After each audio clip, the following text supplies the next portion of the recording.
every hour of every day. This government facility in Washington, D.C. turns paper into money.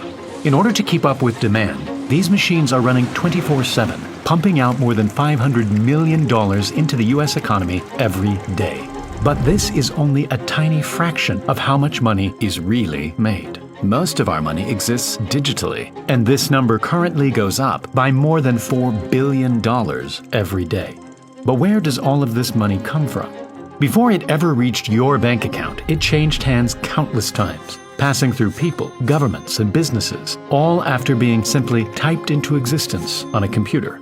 We modeled the entire thing to show you how money really works, and how it drives the country, inflates prices, and ultimately puts you in debt. But in order to fully understand how we got to this point, we need to go back to a time before money. If a farmer, thousands of years ago, needed a new tool, he'd go to the local tool maker to buy one. The farmer didn't have anything to give him in return, so instead, they both just agreed that he owed him something in the future. Because the tool maker trusted the farmer, his promise of future value was an acceptable form of payment. Sure enough, 2 weeks later, the farmer came back and gave him some food from his farm. To make transactions easier, people started to pay using more commonly used items like cattle, grain, and salt. Everyone needed these things, but they were hard to come by, and that's what made them valuable. The farmer could now buy a tool and pay for it right away, using a precise amount of grain that seemed like a fair exchange. This made transactions quicker, and both parties would leave with something valuable to them. But eventually the demand for trade was too much, and paying with a random mix of bulky objects wasn't good enough. People eventually settled on using metal coins, like gold and silver, since they were small, extremely valuable, and would last forever, unlike cattle or grain. Suddenly, trade around the world opened up, and things were being bought and sold all the way from China to Europe. But traveling with so much gold became heavy and dangerous. This was when the whole idea of money started to change. In 17th century London, trusted goldsmiths started to take in people's gold coins, promising to look after them for a small fee. In return, they would give the customer a piece of paper, a promise note that allowed them to retrieve their gold at any time.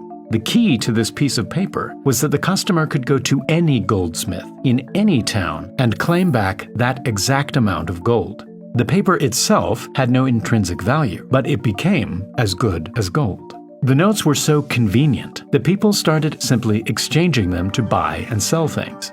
The goldsmiths realized that most people weren't actually coming to retrieve their gold, and so they started loaning out fake promise notes to customers, instant money that had to be paid back with interest, making the goldsmiths a small profit. This was fake money that didn't actually come out of their gold supply. If a goldsmith loaned out 100 coins, they wouldn't become 100 coins poorer. They'd simply write the customer a fake note that was worth 100 coins, which could be spent anywhere. Eventually, the customer would pay back the loan plus the fee, making the goldsmith 105 coins richer. On top of that, the customer would spend their money by paying someone for goods, making them richer. From that single loan, the total money in existence increased by 100 coins, yet no new coins were produced. This meant that more money was in people's hands than actually existed. As long as everyone didn't come to cash in their notes at the same time, everything would be fine. If we replace the goldsmiths with banks and the promise notes with digital money, we have today's system of money. Nowadays, almost everything is bought and sold digitally. But did you know that data brokers buy and sell your own personal data? This could be used against you for things like scams, identity theft, stalking, and harassment. On top of that, when marketing agencies get a hold of your data, they start sending you a never-ending supply of spam.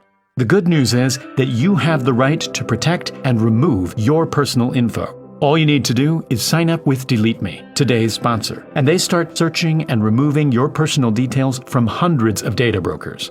You'll get a breakdown of how much data has been removed and where it has been removed from. Delete Me will work continually throughout the year to keep your data away from these data brokers. They also have a family plan to protect your loved ones from the same problems. To remove your data and protect yourself, visit joindeleteme.com/space and use the code SPACE at checkout to get 20% off.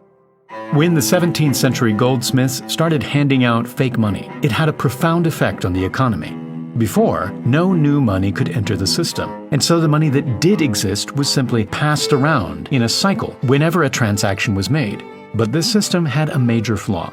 Imagine a group of 4 people who have a total of $100 between them. If person 1 pays person 2 for some food, it moves the money around, making it uneven. Then person 2 pays person 4 for a service, and the money moves again. Note that every time money is passed around, value is made and productivity grows. But eventually, the money supply becomes uneven, and less people can participate, slowing down trade and reducing productivity. This system only works if everyone pays each other the exact same amount at the exact same time, something that is impossible in the real world. By adding more money into the system, it speeds up the economy, allowing businesses to grow, products to be made, and ultimately advances our civilization.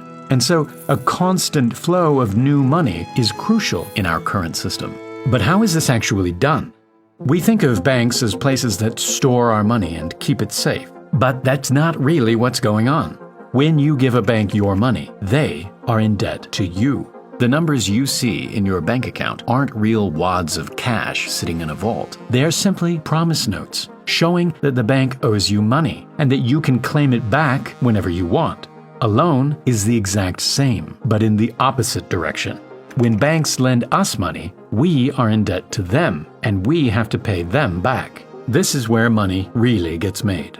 Just like the goldsmiths, when a bank gives out a loan, they don't get poorer. They simply type new money into your bank account. It's brand new money that didn't exist before. The only difference is that when you pay it back, the money gets canceled out, and the bank only keeps the interest. But with that loan, you paid for a new car, and that money eventually made its way to the employees of the dealership.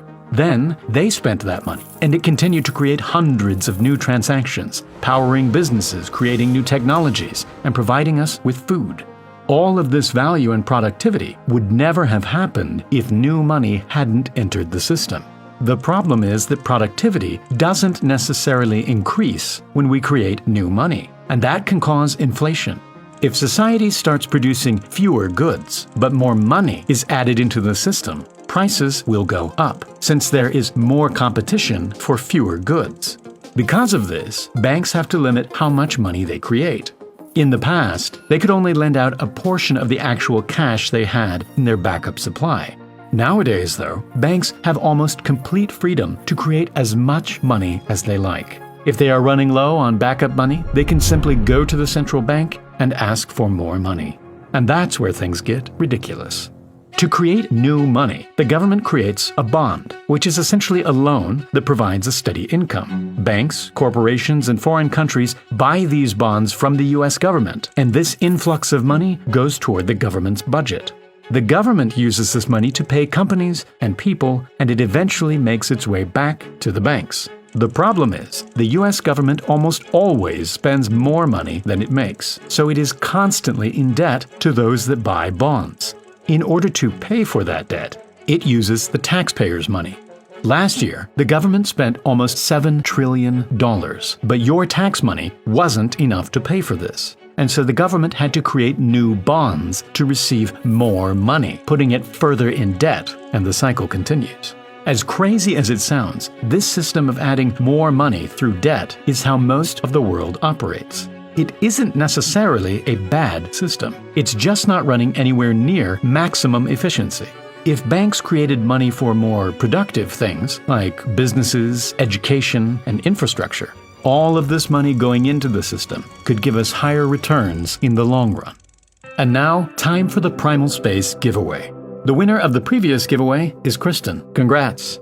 In the next video, we'll be giving away this Space Shuttle Lego set to one lucky winner. All you need to do is sign up at the link below, like the video, and leave a comment saying which part of the money system shocks you the most. Thank you very much for watching, and I'll see you in the next video.